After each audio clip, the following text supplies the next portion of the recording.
नमस्कार, मैं हूं श्वेता झा और आप देख रहे हैं आज तक। इस वक्त की सबसे बड़ी खबर आपको बता दें, तालिबान राज आते ही पाकिस्तान की नापाक साजिश नजर आने लगी है। सरकार बनने से पहले ही काबुल में पाकिस्तानी खुफिया एजेंसी ISI का चीफ जनरल फैज हमीद काबुल पहुंचा है।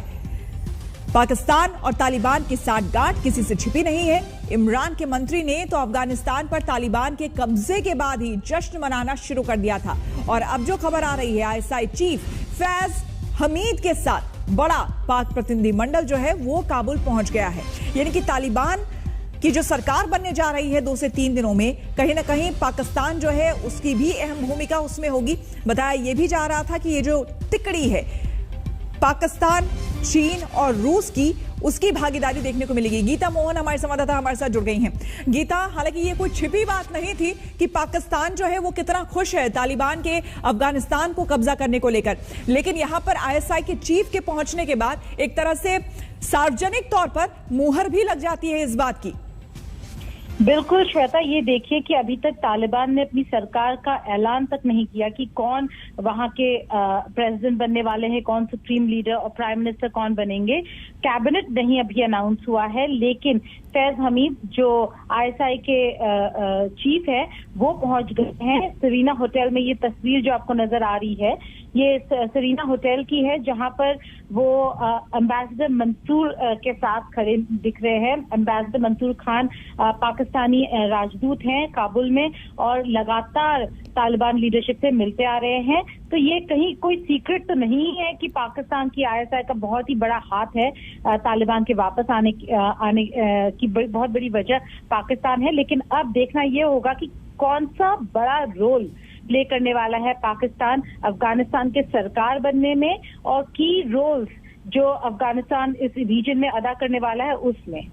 बिल्कुल गीता, साथ ही ये भी जो खबरें आ रही थी कि जैसे 3 बड़े बड़े राष्ट्र जो हैं, जिसमें आप चाइना ले लीजिए, रूस ले लीजिए, इनफैक्ट पाकिस्तान, ये जो 3 राष्ट्र हैं ये तीनों मिलकर कहीं ना कहीं गवर्नमेंट फॉर्मेशन में भी और आगे तालिबान रूल को वहां स्थापित करने में भी इनकी अहम योगदान और जिम्मेदारी होने वाली है। सवाल है श्वेता, कुछ ही देश है जो इमीडिएटली तालिबान की सरकार जो रिपब्लिक नहीं एमिरेट होगा उसको रिकग्नाइज करेगा, जिनमें से सबसे पहले होंगे पाकिस्तान, रूस और चीन भी कहा जा रहा है रिकग्नाइज करने वाले हैं, क्योंकि कल चीन ने ये ऐलान कर दिया कि एम्बेसी वहां पे वो बरकरार रखने वाली है, यानी कि डिप्लोमेटिक टाइज बरकरार रहेंगे। इसके अलावा सऊदी अरब, कतर और UAE के ऑफिशियल्स कल पहुंचे थे काबुल। कतर एयरवेज ने अब अपना एयरलाइंस का जो सर्विस है वो शुरू करना है बड़े जल्दी, जब आप देखेंगे कि दोहा से भी ऑफिशियल्स आने वाले हैं। तो ये कुछ देश है जो इनको मान्यता देंगे और काफी जल्द देंगे। दूसरी तरफ भारत, US, UK जैसे जो देश हैं वो इंतजार करेंगे, एक वेट एंड वॉच पॉलिसी अपनाने वाले हैं। बिल्कुल, बहुत बहुत शुक्रिया आपका तमाम जानकारी के लिए गीता। तालिबान सरकार का गठन आज फिर चल गया है। तालिबान के टॉप नेताओं ने हाई प्रोफाइल बैठक के बाद 3 से 4 दिनों में सरकार में शामिल होने वालों के नाम का ऐलान करने की बात कही है। वहीं पंजशीर पर अपने अपने दावे जारी हैं। तालिबान का दावा है कि अब पूरा अफगानिस्तान पर उनका कब्जा है। पंजशीर पर कब्जे के ऐलान के बाद काबुल से लेकर नांगरहार तक जश्न मनने लगे हैं। नांगरहार में जश्न को लेकर हवाई फायरिंग में 17 लोगों की हालांकि जान चली गई है। कुछ बहादुर महिलाओं ने तालिबान राज के खिलाफ लगातार आवाज उठाई है। आज काबुल में तालिबानियों ने महिलाओं की पिटाई भी की और इसकी तस्वीर भी सामने आई है, जो कि बेहद दुर्भाग्यपूर्ण है।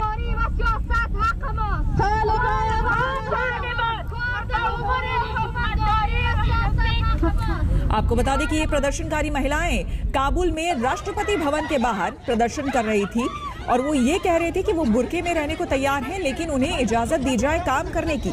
और इसी बीच तालिबानी लड़ाके आते हैं और वहां प्रदर्शन कर रही एक महिला के साथ बर्बरता करते हैं, उसे मारते हैं, उसे पीटते हैं। इन तस्वीरों में भी आप देख सकते हैं कि किस तरह से यहाँ पर प्रदर्शनकारी महिलाएं जो हैं लगातार अपनी आवाज बुलंद कर रही है और उसी बीच एक तालिबानी लड़ाका आता है और एक महिला के साथ दुर्व्यवहार करता है, जो कि बहुत ही परिचित अंदाज है तालिबान का।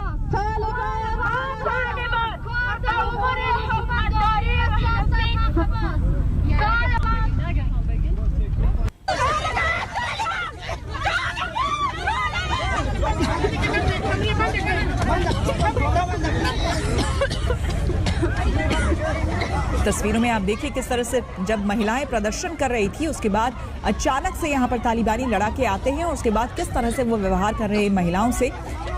ये महिलाएं लगातार इस बात की गुहार लगा रही है कि जिस तरह की आजादी अभी तक वो महसूस कर रही थी उसी तरह की आजादी तालिबान के आने के बाद भी वो महसूस करे। ठीक है, अगर तालिबान ये चाहता है कि वो बुर्के में रहें तो ये बुर्के में रहने को तैयार हैं, लेकिन काम ये करना चाहती हैं, बाहर जाना चाहती हैं, काम करना चाहती है, इसकी इजाजत इन्हें मिले और अपनी बच्चियों को, लड़कियों को स्कूल भेजना चाहती है, पढ़ाई लिखाई का अधिकार मिले। तो ये तमाम बातें अपनी लेकर के आज पहुंची थी काबुल में राष्ट्रपति भवन के सामने और उस बीच देखिए इस महिला के साथ पिटाई हुई तालिबानी लड़ाके ने की।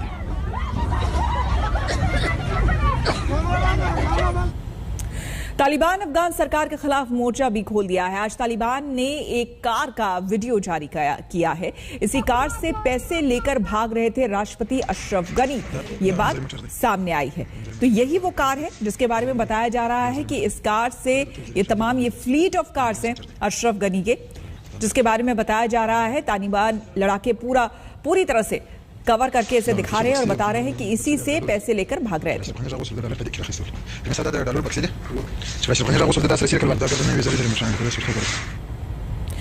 और इस वक्त की बड़ी खबर सुरक्षा से जुड़ी हुई, एक बार फिर आतंकी साजिश को लेकर अहम अलर्ट है। खुफिया सूत्रों के मुताबिक आतंकी इजरायली नागरिकों को निशाना बना सकते हैं।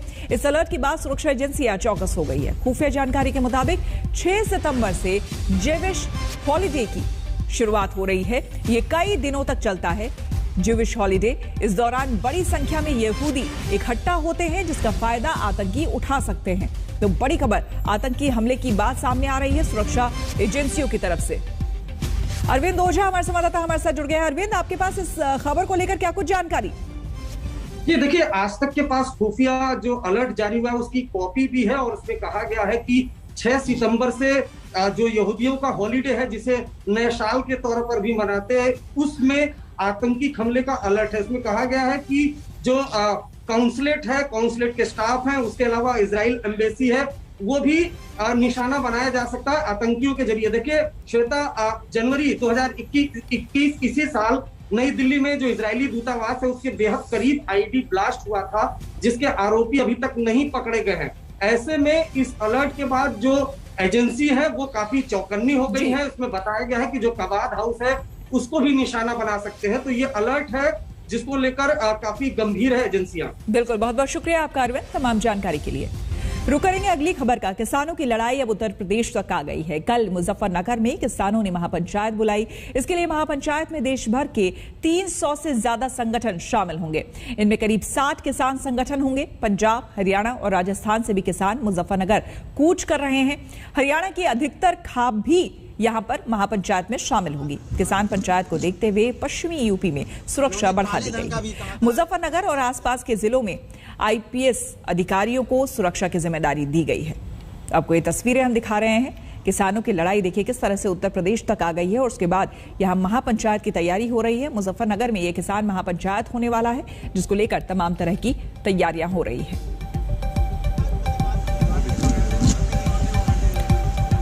काले धन का भी कहा था। आपको बता दें कि उत्तर प्रदेश के चुनाव करीब हैं और उससे पहले एक बार फिर से किसानों ने दम भरा है।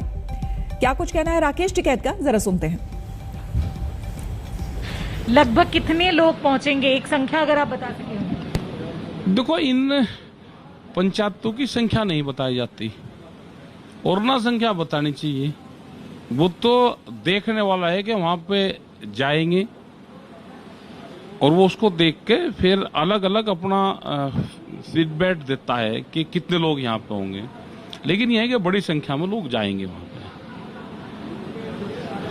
हम ये बार बार देखते हैं, करनाल में हाल ही में जब प्रोटेस्ट चल रहा था तो आप लोगों के ऊपर लाठी बरसाई गई, जो किसानों से ये भी कहा गया कि एक किसान की उसमें मौत भी हो गई। तो ये जो इवेंट है इसके चलते इतने फार्मर्स जो पहुंचने वाले हैं, क्या रोकेंगे? अगर तो आप लोग का क्या इरादा है, कैसे आप लोग पहुंचने की? नहीं रोकेगा कोई, कैसे रोक देगा कोई?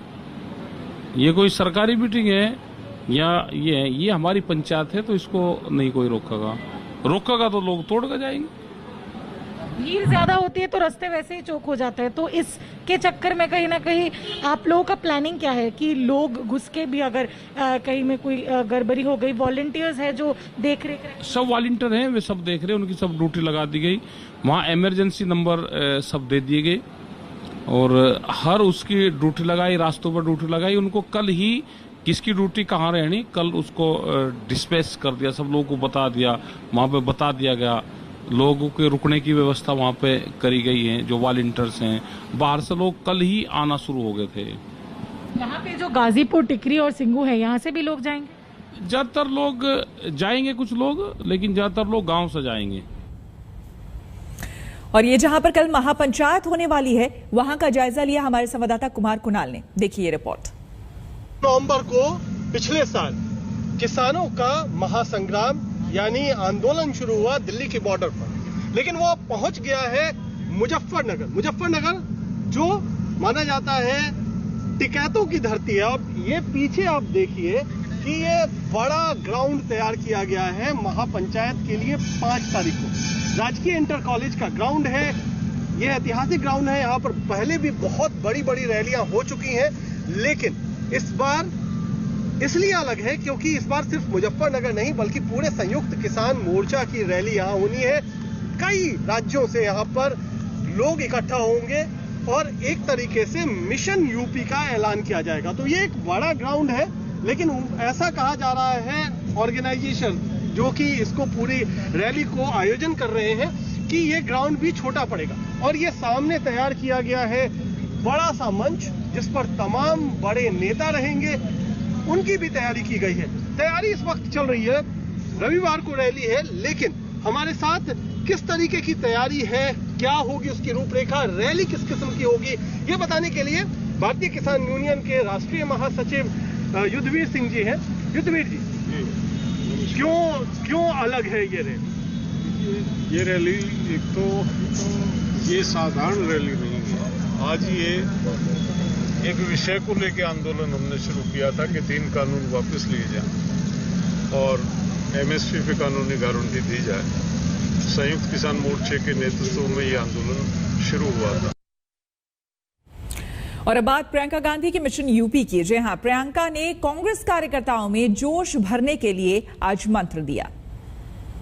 सिर्फ चुनाव जंग नहीं है, हम अगर कांग्रेस का कार्यकर्ता है उत्तर प्रदेश में तो वो रोज एक न एक जंग लड़ रहा है। वो सच्चाई के लिए लड़ रहा है, वो अपने वजूद के लिए लड़ रहा है, वो जनता की समस्याओं को लेकर लड़ रहा है और एक ऐसी सरकार से लड़ रहा है जो पूरी तरह से तानाशाही बना के रखी है यूपी में, जिसने लोकतंत्र की धज्जियां उड़ा रखी है। एक ऐसी सरकार जिसके खिलाफ अगर कोई बोले तो उसको उठा के गिरफ्तार कर देती है। तो इन परिस्थितियों में आप कांग्रेस के लिए लड़ रहे हैं तो ये कोई हल्की बात नहीं है। सबसे पहले तो आपको बहुत गर्व होना चाहिए कि आप लड़ रहे हैं, आप खड़े हैं। और बड़ी खबर आपको बता दें, टोक्यो पैरालंपिक से आ रही है, जहां पर आज भारतीय खिलाड़ियों के लिए सुपर सैटरडे रहा है। 50 मीटर शूटिंग में मनीष नरवान ने गोल्ड मेडल जीता है, जबकि सिंहराज ने सिल्वर मेडल पर कब्जा जमाया है। इसके साथ ही भारत के खाते में अब 15 मेडल आ चुके हैं, जबकि अभी 3 और मेडल पक्के हो चुके हैं। ये मेडल बैडमिंटन में है। सुहास एलवाई, प्रमोद भगत और कृष्णा अपने अपने इवेंट के फाइनल में पहुंच चुके हैं। भारतीय खिलाड़ियों की कामयाबी पर प्रधानमंत्री मोदी ने उन्हें बधाई दी है। तो सिंहराज जी एंड मनीष, शूटिंग से 2 मेडल आज आए हमारे पास, एक आपका सिल्वर मेडल और मनीष का गोल्ड मेडल। मैं सबसे पहले ये समझना चाहूंगा कि किस तरीके से प्लान आउट किया था इस इवेंट के लिए, क्योंकि अगर हमने देखा है कि शूटिंग में जो इस बार की परफॉर्मेंस रही है वो अनबिलीवेबल है। अवनी से शुरुआत हुई थी मेडल की शूटिंग में और यहाँ पर आकर आप दोनों ने रिस्पेक्टिवली सिल्वर और गोल्ड मेडल। बिल्कुल आप ठीक कह रहे हैं। हमारी जो अवनी है बहुत अच्छी एथलीट्स है और उन्होंने बहुत अच्छी शुरुआत करी। हमारे हौसले तो इवेंट शुरू होने से पहले से ही बहुत अच्छे थे, क्योंकि हमने बहुत अच्छे माहौल में अपने कोचेस के साथ मिलकर अच्छी ट्रेनिंग की थी बस इस समय का इंतजार था, तो वो समय मिला और हमने अपना बेस्ट देने का पूरी कोशिश करी और उसमें हम कामयाब हुए, क्योंकि इसमें हमारे पूरे देशवासियों का पूरा आशीर्वाद हमारे साथ था। मनीष, आपका कैसा एक्सपीरियंस रहा? आपका पहला ही ये चांस था और गोल्ड मेडल से आपने शुरुआत की है। अच्छा एक्सपीरियंस था सर, और हम दोनों ने मिलके, मतलब भैया भी थे साथ में, और ये मेरा 10 मीटर का मैच थोड़ा अच्छा नहीं हो पाया था, तो इन्होंने काफी समझाया भी था मुझे, और अब 50 मीटर में हम दोनों ने मिलकर मेडल जीता देश के लिए।